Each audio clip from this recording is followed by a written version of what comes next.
Hello everyone, welcome to प्रथम academy. तो आज हम बात करने वाले हैं ग्रुप 1 सब ग्रुप 3 एग्जाम के बारे में। आखिरी लगभग 10 दिन बचे हैं क्योंकि 15 तारीख से इसकी एग्जाम शुरू होगी। अब ये एक दिन चलेगी या फिर एक से ज्यादा दिन, क्योंकि ये क्लियर नहीं है अभी तक। कितने फॉर्म इसमें सबमिट हुए हैं वो डेटा नहीं आया है, ना ही किसी न्यूज में आया था, ना ही ईएसबी ने बताया है कि कितने फॉर्म इसमें फिल हुए हैं। तो हो सकता है कि एक ही दिन दोनों शिफ्ट में एग्जाम हो जाए या फिर एक से ज्यादा दिन चले, तो वो एडमिट कार्ड आने पर ही पता चलेगा। पर 15 मई से इसके एग्जाम शुरू होने वाले हैं और लगभग 10 दिन बचे हैं बस। तो 10 दिन में आप कैसे तैयारी करें, क्या तैयारी करें, किन चीजों पर फोकस करें ताकि एक सीट आपकी पक्की हो जाए। तो चलिए इन्हीं सब चीजों के बारे में हम इसमें शुरू करने वाले हैं। मेरा नाम है मयंक माहेश्वरी और अगर आप चैनल पर नए हैं तो प्लीज चैनल को सब्सक्राइब कर लीजिए। तो उससे पहले एक अपडेट देखेंगे हम कि जैसे कि ये रिसेंटली अपडेट आया था कि कुछ पद जो है अब ग्रुप 1 सब ग्रुप 3 की एग्जाम से हटा दिए हैं। जैसे कि यहाँ पर आप पद देख सकते हैं। जो पोस्ट कोड 6 थी, जिसमें वैज्ञानिक पदों के लिए कुल 18 पद थे, अकार्यपालिक पद थे जिनको विलोपित कर दिया है। उसके बाद पोस्ट कोड 7 में अनुभाग अधिकारी के लिए जो दो पद थे अकार्यपालिक के, उनको भी विलोपित कर दिया है। अब इसका रीजन क्या है? तो रीजन जैसा कि न्यूज पेपर में भी आया था कि विभाग ने ऐसा बताया है कि ये जो पद हैं ये कार्यपालिक पद के थे, पर वो गलती से अकार्यपालिक पद में आ गए, इसलिए उनको विलोपित कर दिया। तो यहाँ से विलोपित करने का, हटाने का सेंस तो नहीं बनता था। सिर्फ एक अगर नोटिफिकेशन ही दे देते कि इस इन पदों को कार्यपालिक में किया जाता है तो वहां से भी बात बन सकती थी। पर अब इन पदों को विलोपित कर दिया है।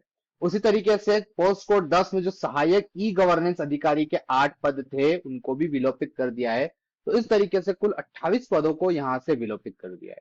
थोड़ा सा यहाँ पर यह डिमोटिवेशन की बात हो सकती है, लेकिन आपको इससे डिमोटिवेट नहीं होना है। अगर आपने इन पदों के अलावा बाकी पदों में भी अप्लाई किया है तो आप इस एग्जाम को जरूर दीजिए, जरूर अपीयर होइए, क्योंकि ये एग्जाम की जो अपॉर्चुनिटी है वो बहुत अच्छी है। पद जो है इसमें आप देख सकते हैं कि जो पद का जो पे स्केल है बहुत अच्छा है। पोस्ट ग्रेजुएशन लेवल की ये वैकेंसी है, तो जो इसमें वैकेंसी है वो बहुत अच्छी वैकेंसी है। ठीक है। तो अब हम बात करते हैं कि आखिरी के 10 दिनों में अब आप क्या करें, क्या तैयारी करें कि इसमें आपको एडवांटेज मिले।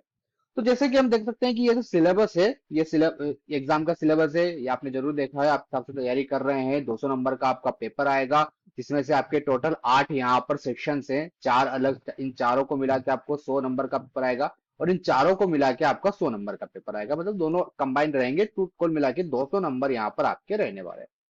अब यहाँ पर थोड़ा सा 10 दिनों में आपको स्मार्ट वर्क करने की जरूरत है। ये जो 8 सब्जेक्ट हैं इनको आप थोड़ा सा ध्यान से देखिए, ध्यान से आप इनको देखिए कि क्या आप 8 दिन में ऐसा कर सकते हैं जिससे आपका सिलेक्शन होने के चांसेस बढ़ जाए। तो यहाँ पर ये चीज हम कर सकते हैं। दो चीज यहाँ पर आपको करना पड़ेगी। एक तो जो इंपॉर्टेंट टॉपिक्स हैं, हर विषय के जो इंपॉर्टेंट टॉपिक्स है, तो आप 10 दिन में उनको रिवाइज कीजिए, उनको ज्यादा देखिए। सेकेंड, मॉक टेस्ट जो क्वेश्चन है वो ज्यादा लगाइए। अब ये दोनों चीजों में क्या क्या करना है, उन्हीं चीज इनके बारे में हम यहाँ पर डिस्कस करने वाले हैं। सबसे पहले बात करेंगे कि इंपॉर्टेंट टॉपिक कौन कौन से होने वाले हैं इन 8 जो है सब्जेक्ट से रिलेटेड। ठीक है।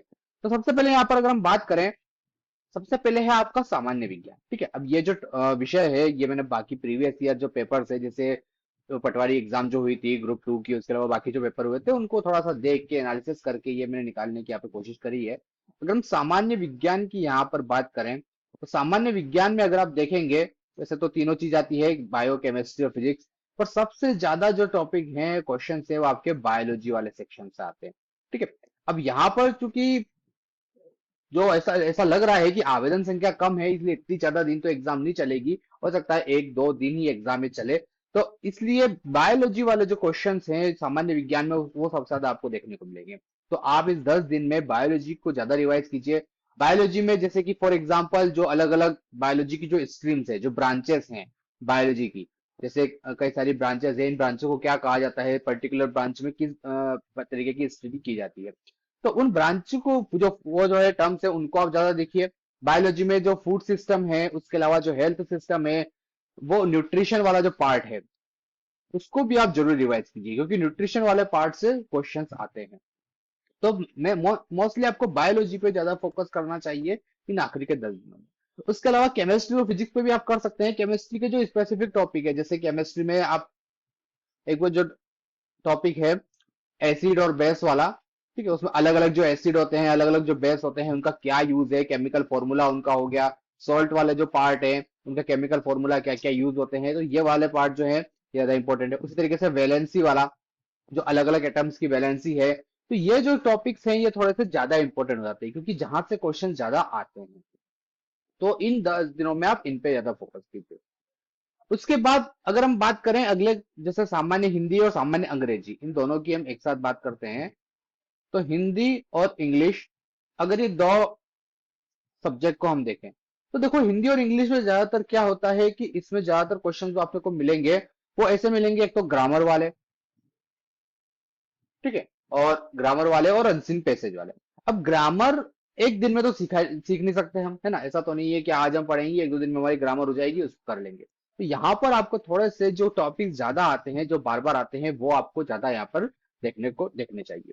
फॉर एग्जाम्पल अगर हम इंग्लिश में बात करें तो एक एक्टिव पैसिव वाले क्वेश्चंस आपको ज्यादा देखने को मिलेंगे।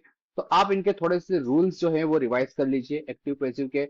उसके अलावा इडियम्स, ये आप थोड़ा सा रिवाइज कर लीजिए, ये आपको ज्यादा इसमें क्वेश्चंस देखने को मिलेंगे।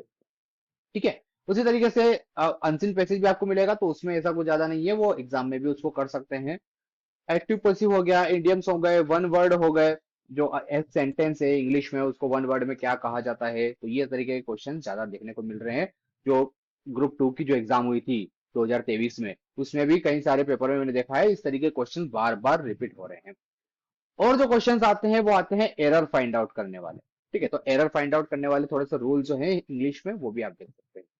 तो इन क्वेश्चंस, इन पोर्शन पे आपको ज्यादा फोकस करना चाहिए। उसी तरीके से हिंदी वाला जो पार्ट है, हिंदी वाले पार्ट में आपको जो विलोम वाले शब्द हैं, पर्यायवाची वाले शब्द हैं, इन पे आप ज्यादा फोकस कर सकते हैं। अब बात करें अगर गणित की, तो गणित में जो टॉपिक जो है, जो कई बार आते हैं, जो बार बार आते हैं, हर एग्जाम में आते हैं, जैसे प्रॉफिट एंड लॉस वाला टॉपिक हो गया आपका, वर्क वाला टॉपिक हो गया, तो इन टॉपिक, परसेंटेज वाला टॉपिक हो गया, तो इनके क्वेश्चंस आपको ज्यादा देखने को मिलेंगे। एक जो ग्राफ वाला क्वेश्चन है वो आपको तो जरूर देखने को मिलेगा, एक या दो क्वेश्चन से जरूर आने हैं, और एक क्वेश्चन में भी उसमें 4-5 क्वेश्चन होते हैं, तो उसमें ज्यादा एडवांटेज मिलता है। ज्यादातर पाई चार्ट वाला हो गया, बार ग्राफ वाला हो गया, तो इस तरीके के क्वेश्चन आप ज्यादा देखिए। प्रोबेबिलिटी, तो probability, profit and loss, percentage, graph, ठीक है, ये आप ज्यादा रिवाइज कीजिए। उसी तरीके से सामान्य ज्ञान वाला जो टॉपिक है, अब सामान्य ज्ञान में बेसिकली ज्यादातर जो है वो एमपी का आपको जीके यहाँ पर रिवाइज करना चाहिए। अब एम क्योंकि सामान्य ज्ञान वैसे तो इसका स्कोप कोई छोटा मोटा है नहीं, ठीक है, इसका स्कोप पूरा सामान्य ज्ञान तो रिवाइज नहीं कर सकते, लेकिन एमपी जीके के जो इंपॉर्टेंट पार्ट है, जैसे एमपी जीके में इंपॉर्टेंट फेस्टिवल्स हो गए, इंपॉर्टेंट प्लेस वगैरह हो गए, डांस आर्ट वगैरह, इसको आप थोड़ा सा रिवाइज कर लीजिए, यहाँ से क्वेश्चंस आपको देखने को मिलेंगे। सामान्य कंप्यूटर ज्ञान वाला जो पोर्शन है, सामान्य कंप्यूटर ज्ञान में बेसिकली आपको एमएस ऑफिस में एमएस वर्ड और बाकी अलग अलग जो पार्ट है, इंटरनेट है, इंटरनेट में बेसिकली जो कई सारी फुल फॉर्म्स हम पढ़ते हैं, और वो आपको कंप्यूटर में ज्यादा रिवाइज करना है। एंड टाइम में आप जो फुल फॉर्म्स हैं वो रिवाइज कीजिए, कंप्यूटर में अलग अलग जो फुल फॉर्म्स हम पढ़ते हैं, HTTP हो गया, इस तरीके से, वो क्योंकि उससे क्वेश्चन आपको देखने को मिलेंगे। सामान्य तार्किक योग्यता, रीजनिंग हो गया, और सामान्य प्रबंधन। ठीक है, सामान्य प्रबंधन में मैं आपको ये कहना चाहता हूं कि प्रबंधन में आपने कई सारी डेफिनेशंस पढ़ी है, जैसे कई सारे जो स्कॉलर्स हैं उनकी जो डेफिनेशंस है आप वो जरूर रिवाइज कर लीजिए, वहां से भी क्वेश्चन देखने को मिलते हैं। अब ये तो हो गए कौन कौन से इंपॉर्टेंट टॉपिक हमको रिवाइज करना है। अब कहाँ से करना है, सेकेंड जो पार्ट था वो ये है कि आपको मॉक टेस्ट लगाना चाहिए। ठीक है, ज्यादा से ज्यादा, अब ये जो लास्ट के 10 दिन है इसमें आप पढ़िए कम, टेस्ट ज्यादा लगाइए, क्वेश्चन ज्यादा लगाइए। ये जो सब सब्जेक्ट के क्वेश्चन जो हमने देखे थे, इनकी ज्यादा ज्यादा आप क्वेश्चन लगाइए, जितनी प्रैक्टिस करेंगे उतना ज्यादा अच्छा रहेगा। अब मॉक टेस्ट कहाँ से लगा सकते हैं, तो मॉक टेस्ट लगाने के लिए वैसे तो कई सारे प्लेटफॉर्म्स हैं, पर एक मैं आपको सजेस्ट करना चाहता हूं कि अगर आप पीईबी के वेबसाइट पे जाएंगे तो वहां पर आपको पेपर देखने को मिल जाएगा। ठीक है, वहां पर आपको अगर प्रीवियस पेपर वाले सेक्शन में आप जाते हैं तो वहां पर आपको ग्रुप 2 जो पटवारी की एग्जाम हुई थी कंबाइंड वाली, और वो 2023 में, वो आपको देखने को मिलेगी। और उसमें 5,000 से पूरी पीडीएफ आप डाउनलोड करेंगे तो 5,000 से ज्यादा उसमें पेज हैं। ठीक है, और एक पेज में आप देख सकते हैं कितने क्वेश्चन होंगे। तो अगर आप वो क्वेश्चन रिवाइज कर लेते हैं ना, तो काफी सारा पोर्शन आपका रिवाइज हो जाएगा। मतलब इतने पेपर हुए थे, 1 महीने से ज्यादा वो एग्जाम चली थी, और उसमें मैनेजमेंट, जैसे मैनेजमेंट वाला पोर्शन हो गया, इसके क्वेश्चंस हो गए, साइंस वाले पोर्शन हो गया, इसके क्वेश्चंस हो गए, इस तरीके के क्वेश्चंस, आप कंप्यूटर के क्वेश्चंस हो गए, वहां से जब रिवाइज करेंगे, तो जब आप 5,000 पेज से जब वो क्वेश्चंस रिवाइज करेंगे तो बहुत सारे क्वेश्चंस तो आपके वहां से कंप्लीट हो जाएंगे। ठीक है, हो सकता है उनमें से भी आपके क्वेश्चंस कई सारे आ जाए। तो जो पटवारी वाली जो एग्जाम हुई थी उसको आप, उसके पेपर आप जरूर देखिए। पीईबी की वेबसाइट पर आपको प्रीवियस जो पुराने पेपर हैं, ओल्ड पेपर सेक्शन, वहां पर आपको मिल जाएगा। उसी तरीके से पिछले कुछ सालों में जो ग्रुप 1 की एग्जाम हुई है, ग्रुप 2 की एग्जाम हुई है, इनके पेपर्स को आप रिवाइज कीजिए। क्योंकि पेपर ये बहुत सारे हैं, जितना आप रिवाइज करेंगे उतने ज्यादा उसमें से क्वेश्चन बैठने के चांसेस हैं। और क्वेश्चंस भी उतने उसमें आपको अच्छे खासे लेवल के मिलेंगे जो एक्चुअली आते हैं। अगर आप इधर उधर किसी टेस्ट सीरीज से करते हैं तो हो सकता है कि वो लेवल नहीं पूछे उसमें जो एक्चुअली एग्जाम में आएगा। क्योंकि ध्यान रखिए, ये जो एग्जाम है ग्रुप 1 सब ग्रुप 3 की, उसमें ज्यादातर पोस्ट ग्रेजुएशन लेवल की पोस्ट है। मतलब लेवल अच्छा खासा रहेगा क्वेश्चंस का। तो आप वही क्वेश्चंस रिवाइज कीजिए जो प्रीवियस ईयर आ चुके हैं, जो कि पीईबी की जो ईएसबी की वेबसाइट है उस पर अवेलेबल है। तो जो ग्रुप यहाँ से ग्रुप 2 की जो एग्जाम हुई थी पटवारी वाली, ग्रुप 1 की जो पुरानी एग्जाम हुई थी, उसमें कई सारे पेपर्स आपको मिल जाएंगे। वहां से आप सेक्शन वाइज रिवाइज कीजिए, चीजें आपकी कवर हो जाएगी। तो इस तरीके से आखिरी के 10 दिन में आप ज्यादा से ज्यादा क्वेश्चंस को रिवाइज कीजिए, इंपॉर्टेंट टॉपिक्स को आप रिवाइज कीजिए। 15 तारीख से आपकी एग्जाम शुरू होने वाली है। ठीक है, तो ये सारी चीजें इसमें इंपॉर्टेंट। Best of luck.